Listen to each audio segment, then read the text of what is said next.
Je ne laisserai pas repartir le nombre de morts sur la route à la hausse. Vous m'avez bien compris. Je ne céderai pas sur cet objectif. C'était en mai dernier, Nicolas Sarkozy promettait de respecter sa promesse et de faire passer le nombre de morts sur la route sous la barre des 3000. Pour y parvenir, 32 parlementaires proposent de durcir les sanctions. Sur les 40 mesures proposées, la plus controversée est l'interdiction des kits mains libres. Si les associations se félicitent, un rapport avait montré ce que nous savions déjà depuis des années, à savoir que la pratique du kit main libre est aussi dangereuse que le téléphone tenu en main, le risque est multiplié par 3. De leur côté, les défenseurs des automobilistes préviennent. Le fait d'interdire l'usage du téléphone dans la voiture me semble une dérive préoccupante parce que on commence comme ça et puis bien entendu après on interdira aux gens de parler aux voitures, aux passagers. Évidemment, ça déconcentre. L'autre grande proposition du rapport prévoit un durcissement des mesures contre l'alcool. La sanction passerait de 6 à 8 points de retrait pour un taux d'alcoolémie supérieur à 0,8 g.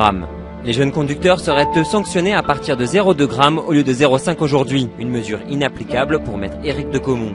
Tout ce qui consiste à montrer du doigt de cette façon implicite ou explicite une catégorie d'usagers de la route pour leur taper plus dessus qu'on ne le fait sur les autres automobilistes me semble tout à fait choquant, voire anticonstitutionnel. A l'inverse, les parlementaires suggèrent l'indulgence pour les excès de vitesse de moins de 10 km/h. Dans ce cas, les points ne seront plus retirés. L'association 40 millions d'automobilistes salue cette proposition. C'est ce qu'attendent les Français parce que nous sommes le seul pays à retirer des points pour les petits dépassements de vitesse. La présidente de la Ligue contre la violence routière s'insurge.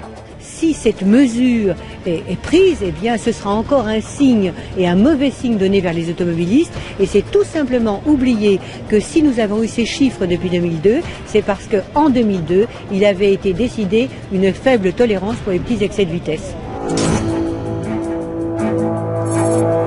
Depuis 40 ans et le début de la prévention pour la sécurité routière, la mortalité n'a cessé de diminuer. Plus de 16 000 morts en 1973 pour descendre à moins de 4 000 aujourd'hui.